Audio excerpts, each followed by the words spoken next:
So here are the 5 things that I learned in my last 5 years of lifting, जो कि अगर मुझे पहले पता होती तो आई थिंक कि मेरी प्रोग्रेशन बहुत ही ज़्यादा फास्ट होती। ओके, तो पहली चीज़ होने वाली है वार्म अप। मुझे पता है warm up is like a boring thing. तुम जाते हो 2-3 बार शोल्डर रोटेशंस करते हो, 2-3 जंपिंग जैक्स करते हो और सोचते हो वार्म अप हो गया, बट नहीं। Just trust me on this, warm up is really really important. Specially तुम्हारे शोल्डर्स, तुम्हारी एल्बोज, तुम्हारी नीज, तुम्हारी हिप्स, इन चीज़ों को वार्म अप करना बहुत ही ज़्यादा इंपॉर्टेंट है। मुझे पता है अभी ये चीज़ें बोरिंग लगती हैं, बट ट्रस्ट मी, अगर गलती से भी इनमें किसी में इंजरी हो गई ना तो तुम बहुत टाइम तक वर्कआउट कर ही नहीं पाओगे। जो उनसे तुम 10 मिनट की बोरियत के पीछे तुम वार्म अप नहीं कर रहे हो, ये तुम्हें बहुत ज़्यादा तंग करेगी आगे जाके। तो just trust me and in चीज़ों को वार्म अप कर लो। अगर तुम्हें नहीं पता अपनी अपर बॉडी को कैसे वार्म अप करते हैं, फिर लोअर बॉडी को कैसे वार्म अप करते हैं, जस्ट इंटरनेट पे जाओ, कोई भी वीडियो देख लो and please start warming up. मेरी एल्बो के अंदर एक बहुत ही गंदी इंजरी हो गई थी, जिससे मैं ऑलमोस्ट 1.5 महीने तक अपने ट्राइसेप, शोल्डर एंड चेस्ट को ट्रेन ही नहीं कर पाया था। And same thing with my हिप्स। मेरी हिप में एक इंजरी हो गई थी जिससे मैं स्क्वाट्स नहीं कर पाया था बहुत टाइम तक, एंड अभी भी मैं ढंग से स्क्वाट्स नहीं कर पाता हूँ। मुझे कम से कम आधा घंटा मोबिलिटी करनी पड़ती है सिर्फ स्क्वाट्स करने के लिए। तो अगर तुम चाहते हो ये चीज़ें तुम्हारे साथ ना हो तो please start doing warm ups. थोड़ा टाइम लगेगा बट ये तुम्हें इंजरी से अवॉइड करके रखेगा। दूसरी चीज़, ट्रैक योर वर्कआउट्स। अब हाँ, अपने वर्कआउट्स को अपने फ़ोन में बार बार ट्रैक करना थोड़ा सा ज़्यादा रिपेटिटिव हो सकता है, एंड मे बी लोग तुम्हारा मजाक भी उड़ाए कि ये क्या कर रहा है भाई। But trust me, this will help you in long run so much, क्योंकि अगर तुम आज से 3 महीने बाद जाके देखोगे कि तुमने कोई लिफ्ट पे प्रोग्रेशन की है या नहीं की है, तो you will know. And if you know anything about working out, तुम्हें पता है कि स्ट्रेंथ गेन करनी कितनी ज़्यादा इंपॉर्टेंट है जिम के अंदर। एंड अगर तुम अपने वर्कआउट्स ट्रैक कर रहे हो तो तुम्हें पता लगता रहेगा कि तुम्हारी स्ट्रेंथ किस लिफ्ट पे बढ़ रही है, किस लिफ्ट पे नहीं बढ़ रही है, and that will help you a lot. For example, जब मैं अपने वर्कआउट्स को ट्रैक नहीं करता था तो मुझे ये बात पता ही नहीं था कि मैं पिछले 6 महीने से सेम वही 30 किलो के डंबल ही लगा रहा हूँ। मैं कभी 30 लगाता था, कभी 35 लगाने लग जाता था, फिर वापस 30 पे चला जाता था, 28 पे चला जाता था। तो ये चीज़ बहुत ज़्यादा हो रही थी, बट जब से मैंने अपने वर्कआउट्स को ट्रैक करना शुरू किया है, I know exactly how it is going and my strength has gone up really really. And इससे तुम्हें एक चीज़ और भी पता लगती है कि तुम्हारी डाइट एंड तुम्हारी रिकवरी कैसी चल रही है, क्योंकि अगर तुम्हारे वेट्स ऊपर नहीं जा रहे हैं तो मतलब कुछ तो गड़बड़ है। तो this helps you with your diet as well. अगर अब तुम्हें नहीं पता है कि तुम्हें वर्कआउट्स को ट्रैक कैसे करना है, तो मैं यूज़ करता हूँ ये हैवी नाम का ऐप। तुम भी इसे यूज़ कर सकते हो, रियली ईजी टू यूज़। बस अपनी एक्सरसाइज डालो एंड जस्ट स्टार्ट ट्रैकिंग। तीसरी चीज़, ट्रैक योर प्रोटीन। अब ये काफ़ी ज़्यादा डिपेंड करता है कि तुम्हें अपनी कैलोरीज ट्रैक करनी चाहिए या नहीं करनी चाहिए। इन माई ओपिनियन, अगर तुम्हें अभी वर्कआउट करते को 2 साल से कम हुए हैं तो just track your protein man.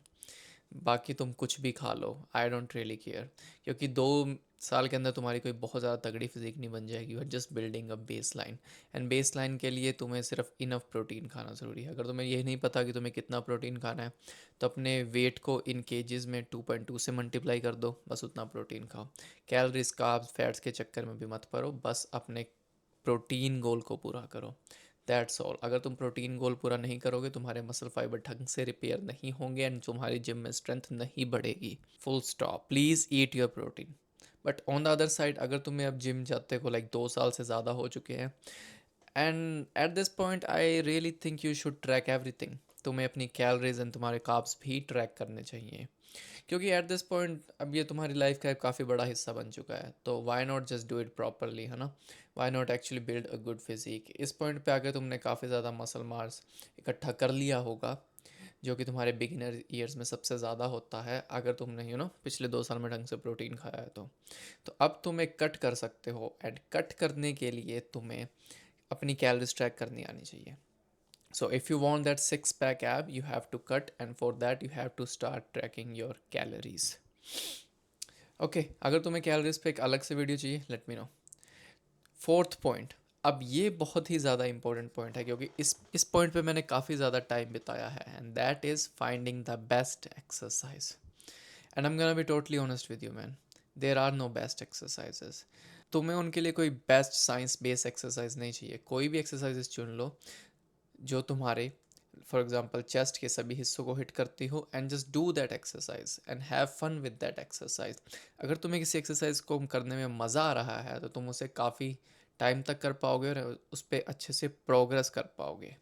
But on the other hand अगर तुम मोस्ट ऑप्टिमल एक्सरसाइज ढूंढ के जाते हो बट उसमें तुम्हें करने में मज़ा नहीं आता है, and you feel like you are just working in the gym rather than enjoying your workouts, तो वो चीज़ ज़्यादा देर तक नहीं चलेगी। तो there are no best exercises, just choose the one you like and do it religiously, that's all. And हाँ, इस चीज़ के अंदर मैं एक और चीज़ पॉइंट आउट करना चाहता हूँ, and that is train your abs man. Really really train your abs. अगर तुम अपने एब्स को ट्रेन नहीं कर रहे हो, I am not even lie man, you gonna regret. ये मेरी वर्कआउट करियर का सबसे बड़ा रिग्रेट है कि मैंने कभी अपने एब्स को ढंग से ट्रेन नहीं किया है। एंड अगर मैं अब बहुत ही लो बॉडी फैट पे भी चला जाता हूँ तो भी मुझे मेरे एब्स को देखने में दिक्कत होती है। तो प्लीज़ ट्रेन योर एब्स, क्योंकि इन दी एंड हम सभी अच्छे एब्स के लिए ही वर्कआउट कर रहे हैं। हमने जब पहली बारी वर्कआउट शुरू किया था, हमारा सबसे बड़ा गोल था एब्स को ट्रेन करना, एंड उसे ही अब आप ट्रेन नहीं करते हैं। तो प्लीज़ ट्रेन योर एब्स। इसे तुम अपने एब्स को वीक में 2 बार ट्रेन करो ढंग से, अपर एब्स एंड लोअर एब्स की एक्सरसाइज करो, and that's all you need.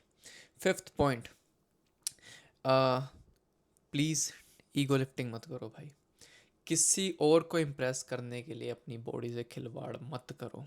अगर एक बार तुम्हारी लोअर बैक में या फिर तुम्हारी कोई जॉइंट में झटका आ गया ना, तुम्हारी ज़िंदगी के एल लग जाएंगे।